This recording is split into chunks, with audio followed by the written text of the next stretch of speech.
You want to take a look at Cin7 inventory management software? Well, here it is. I'm Lance, inventory software expert since 2006. In this video, we're going to show you overview demo of Cin7 inventory management software. So to start out, we see the dashboard here. We see the major options to the screens across the top and then the logos across the side.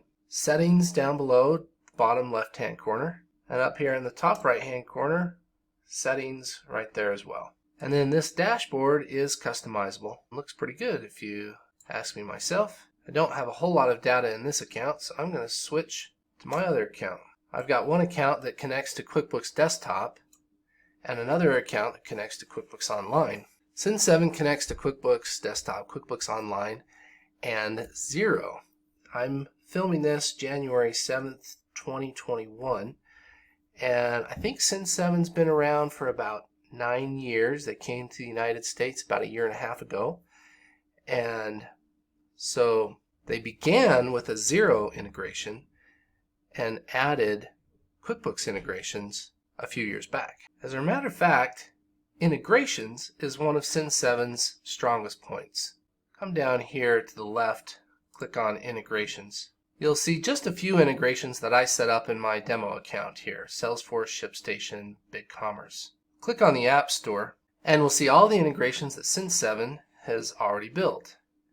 Integrations with accounting platforms. Integrations with shopping carts. All the major shopping carts there. Integrations with marketplaces, which there are a lot more marketplaces than shopping carts, right? Integrations with retail software. Whole array of retail software. Integrations with some suppliers. A huge option of integrations with 3PL software. Now, if you are a new business owner that just hit $1 million a year, somewhere between $1 million and $5 million a year, Cin7 is a great tool that you can leverage to get your product out there and grow your business and sell a lot more without necessarily growing your warehouse. You'll see here, Cin7 allows you to leverage third-party logistics, 3PL, other warehouses. So ask your 3PL what inventory software they use, and chances are Cin7 already integrates with the 3PL software that your third-party warehouse uses. And if they don't, they will at a pretty reasonably low fee. Of course, they integrate with different carrier software. The most popular ones, ShipStation, Starship, and others. And Cin7 has a light CRM that integrates with tools to help you leverage your pipeline and increase your sales if that's your mode of sales. And of course, you can receive payments in Cin7 and connect Cin7 to merchant services and payment processors. As you can see, I'm running Cin7 in a browser. Cin7 is a SaaS program. All right, let's take a look at the screens. So I mentioned light CRM. And on the CRM screen, we have suppliers, customers, branches, all on the same screen. You can create a new customer or create a new supplier from this screen. I'm just going to go to one customer here. This one's Kohl's. And notice in the bottom right-hand corner, customer has stages: quoted, close lost, regular, VIP, etc. So the customer can be in a prospect stage or a customer stage, and those stages are customizable. Notice here you can have multiple branches for Cin7. So if you have fulfillment by Amazon and you have a third-party warehouse in Texas, a third-party warehouse in California, a third-party warehouse up by the Great Lakes, maybe you even have your own warehouse. Each one of those warehouses can be represented in Cin7 with their inventory levels and report on their inventory levels. Talking about reporting on inventory levels, let's go there. Right here we've got reports. One of the reasons people buy inventory software is to increase visibility, right? So reports are a big thing. We have a dashboard type look here. I'm going to switch to another account that actually has some activity in it. There we go, sales by month. This account has some good activity in it. We've got sales reports, inventory reports, and finance reports. Here we can see the stock in each branch, each building, each address location your inventory is in, the stock levels, and the sales from each individual location. Cin7 features pivot tables, and it also has reports displayed in more of a dashboard or document type look. Here we see a stock aging report to show us what is sitting on our shelves and needs to be sold, and of course can be exported and downloaded into Excel. In the product settings screen, Cin7 allows you to select from four different focus industries, and then the standard industry, which is like the one size fits all, that fits everything else. But if you are in the fashion industry, the flooring industry, the furniture industry, or the wine industry, you can be confident that you're looking in the right place for inventory software. Beauty and cosmetics, furniture and homewares, food and beverage, fashion, clothing and apparel with different sizes and colors and brands and styles, electronics, and general merchandise. With just a mouse click, you can select the industry that you're in, and Cin7 will automatically set the correct features and fields for your industry. This is the product screen. From this screen, you can navigate to the products you're searching for by using these filters, the different product types and keywords. And of course, you can scroll up and down to search for the products you're looking for. You'll see here I created several of these products in one of my other Cin7 videos. Products can be imported or manually created. And if you're in the fashion industry, products can be quickly created with some of the sizing and color options. So I'll go to one of these products. We have the product name, a supplier, a default supplier assignment, and all the different product codes this product name is known as. This is my other account that's connected to QuickBooks Desktop. If we look over here to the right, you'll see that Cin7 supports multi-currency. Canadian, Euro, Japanese yen, Chinese yen, I think is what that was. Forgive me if I'm wrong. Now let's go to the sales order screen.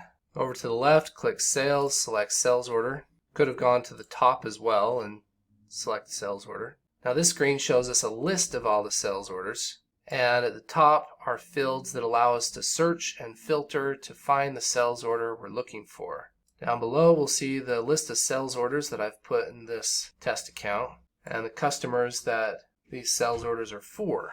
Now, how are your sales created, or how do your sales need to be imported into Cin7? Will you manually enter them? Perhaps you do counter sales or wholesale. Either one is fine. Or do you manage a flood of e-commerce sales being imported every day? Or is that what you need? We can either come here and click New Sales Order, or this is where your integration with your shopping cart will come in. And you'll manage your integration with your shopping cart and the flow of inventory coming in from your shopping cart. So you can look at and manage both sales summaries or individual sales. So back to the sales order screen. I'm going to click New. You can type in a person's name or a company. We'll type in a person's name. And we can enter their address information if we want. Their billing address information here. Scroll down to enter the items we're selling. In this demo account, I connected to a sample QuickBooks file that sells pool covers. So this file has pool cover parts. We'll sell 15 springs, and we get this friendly warning saying we're out of stock. That's good to know. In this example, I'm going to go ahead and put it on back order. From here, if you're taking a payment, we can click Add New Payment. If we need to add shipping charges, we can add shipping charges here. After you're done creating the sales order, I'll click Approve an Email. That will take us to the screen that allows us to email a shipping confirmation if we'd like, or a sales order confirmation if we'd like, as long as the customer has an email address. If you want to see the sales order confirmation, click on the link right here. Currently I have mine displaying the title Invoice. The title can be changed. So we can invoice sales order confirmations, quotes, or invoices from Cin7. Now if you like the document, that is going to be sent to the customer as a link in an email. And scroll down, click Send Email. Notice there's already a template, already a body to the email. Everything's ready to go to email the sales order, or invoice if you change the title to invoice on that document. Okay, so once the demand is in the system, if we're short on inventory, we either need to come to production and use this tool, the production job loader, to automatically create work orders, or we can use this tool to manually create one work order at a time, or you can go to the purchasing section and create one purchase order at a time to fulfill the demand, or to purchase inventory so you can later fulfill the demand. Or you can use the Smart Buyer tool in Cin7 to allow you to automatically produce purchase orders for all of your demand. Now this is the main place I think inventory software comes in handy, is the automation that will help you manage your inventory levels, help you with your production planning, help you with your purchasing. Back here on the product screen, we'll see that you can set reorder quantity and minimum stock levels. In order to manage your inventory, you need to first define what parts are your most popular parts, your A-class parts. Which ones are your not so popular parts, your C-class parts. And then set a minimum stock level for your most popular parts so you never run out of those. Set the minimum stock level to 0 to your least popular parts because it's okay to run out of those. Then we can use these automation tools and leverage the power of the software to help us decide what to manufacture and what to buy. These tools will help us keep our inventory levels within a healthy range, not too low and not too high. So in the production job loader, by default it has a couple of options, but the developers at Cin7 will respond to a special request to put in whatever calculation you want to calculate what to purchase or what to manufacture, what to produce. Since I previously put in a sales order that has a product with a bill of material, the system recognizes that produce that product. So we simply accept the recommendation, approve the production job. So now we have both sales order demand and materials from a production job demanding, and we're short on both of that inventory. So we're going to go purchase inventory to fulfill the demand of the work order and the sales order screen. Follow me over to purchases and the purchase order list, and you'll see we have a list of purchase orders outstanding that we're waiting for inventory to come in on. We're going to use the Smart Buyer to add to those 5 outstanding purchase orders. We'll click on Smart Buyer, and up here I gravitate towards stock. The stock available less than minimum stock level. What that means is if your inventory availability is less than the predefined minimum stock level, then it will purchase the order quantity that is previously set up in the system. As an example, we'll take a look at this product that is a spring, and it has a minimum stock level of 1,000 and a reorder quantity of 1,100. Now that's kind of silly, I was probably messing with that, so I'm going to change that to 100. Okay, so let's go back to the Smart Buyer, click refresh, and I'm going to select this algorithm or this calculation. Select, click search, and so now it tells us the quantity that we need to order if we don't have enough to fulfill the demand or it's below the reorder level. Now we can just leverage the power of the software to say, okay, this is saying to purchase this from Anderson's. We can go through and change the recommendation. Click New Purchase Order to create a new purchase order. Scroll down, you'll see all the different purchase orders that Cin7 is recommending we purchase. From fans, fasteners, on and on we go. Imagine how much work it would take to run a report or create a complex Excel spreadsheet and then manually figure out what to purchase and manually create the purchase order. With Cin7, we can just study the recommendations, understand why it's making those recommendations, edit them if we'd like, click New Purchase Order, and here it made us a new purchase order. Once we're on this purchase order, we can edit this purchase order, edit the quantity, edit whatever we feel we need to edit the ship to address, Click Approve and back to List. Now we have 6 purchase orders instead of 5. Now we can go back to the Smart Buyer. We'll see that Cin7 is no longer telling us to purchase from that vendor, and we can create another purchase order. Edit, QC, make final adjustments, enter payment type if applicable, any freight charges if applicable, any discounts if applicable. Basically, Cin7 got us 90% of the way there, if not 95 or 99. Approve, save and back to list, and we have another purchase order. This is what the purchase order looks like that would be emailed out to your vendor. Now this next part goes by kind of quickly. We're going to fulfill the purchase order, we're going to fulfill the production job, and we're going to fulfill the sales order. When we fulfill the purchase order, it creates a bill in QuickBooks. When we fulfill the production job, it creates a manufacturing adjustment. And when we fulfill the sales order, it creates an invoice in QuickBooks. And Cin7 uses the word dispatch for fulfill. So when items arrive in the inventory in the warehouse, or when your 3PL lets you know that they have them, come to the purchase order screen, select a purchase order, scroll down, you see quantity received in this area, and you see fully received in this area. So if all the quantity for the purchase order was received, we can just put in the date that it was fully received.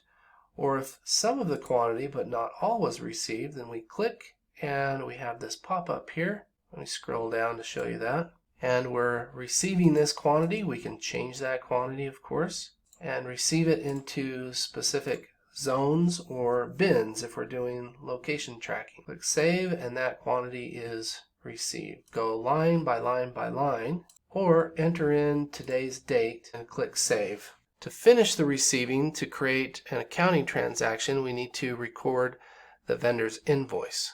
Notice we can still edit the cost. Once we get the invoice, we can edit the cost, and we can add freight charges, get the vendor's invoice. So once we get the vendor's invoice, we enter that there and enter their invoice number here. Click Save, and the status of this purchase order is now invoiced. Records who received it. It was purchase order number 85, and to see purchase order number 85, we select invoiced or received, and the invoiced purchase order now shows up as received. So I'm going to take a second to create the rest of those purchase orders and receive them.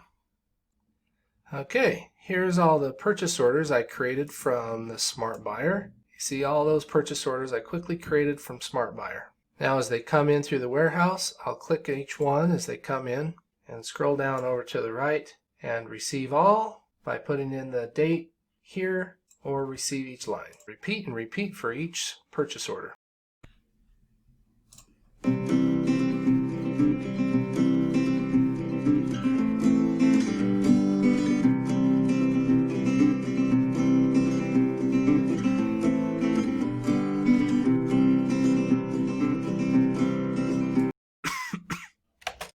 Now that the purchase orders have been received and reconciled against the vendor's invoice, we can go to the production jobs, and over here to the right we see that we have inventory available to fulfill the production job.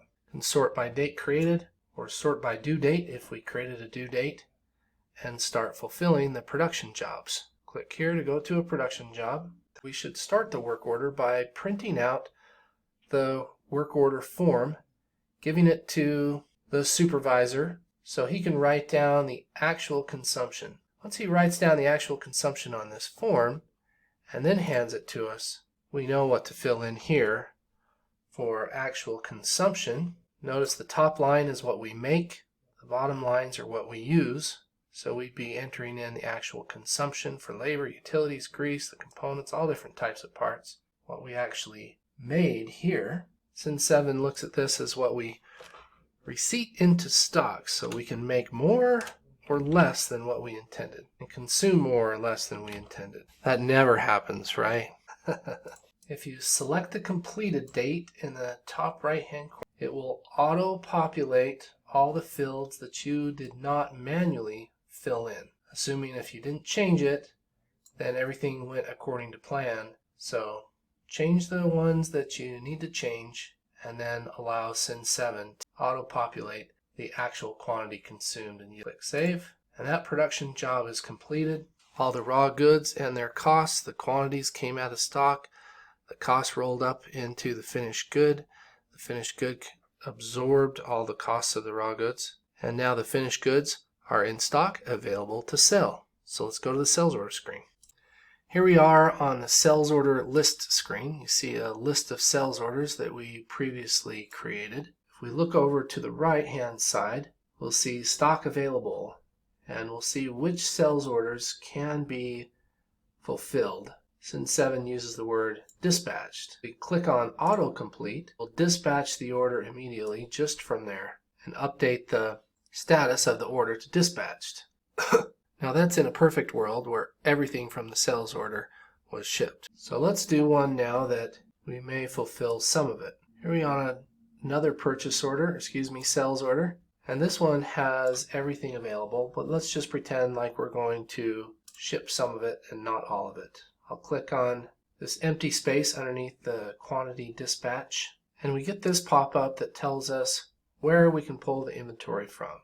If we were tracking zones or bins, it would show us the bin that we were pulling it from. You can pick the full quantity or a lesser quantity if we'd like. So there's the quantity dispatched. Here's an example of a document you can use to assist in picking or packing. Here's where we can go line by line to record what was picked, packed. There we can enter the freight charge if we don't have Cin7 already integrated to a carrier software that would auto-fulfill this. Click Save, and if I'd like to go back to the list just to see the status change, you'll see that if we use the line by line dispatch, then it will show us that that quantity is picked, but the total order status is still open. So to record that the order was shipped, we'll enter a date into the fully dispatched section, click Save. It lets us know that we only picked 30 when the order called for 50. Alert. Click OK, and it shows us that we only dispatched 30. So you can fulfill a partial order if you need to do that. Now this sales order ending in 5056-2 shows up now under the dispatched list with the rest of the sales orders that have been dispatched. Of course, if we need to just show the order as fulfilled, we can leave this area blank, enter in the date it was shipped, and that auto-populates. Now this shows as dispatched but not invoiced. Now if you are integrated with a carrier software, the carrier software integration, or if you are integrated with a 3PL software, the integration settings would auto-fulfill or auto-dispatch the sales order. Say ShipStation, for instance. Here are the ShipStation settings. And here on the QuickBooks dashboard, we can see all of the invoices ready to be sent to QuickBooks from dispatched sales orders, any new customers that need to be created. If we received and invoiced purchase orders, any of the purchase orders that will create bills in QuickBooks. So next time a sync to QuickBooks happens, all of this information will flow through to QuickBooks. Thanks for joining us on this brief overview demo of Cin7. If you have any comments or questions, comment below. Subscribe to see more videos like this. Click the link to the website if you'd like to see demos of other software we consult in. If you would like a personal demo just for you, give us a call and we can schedule an appointment for that.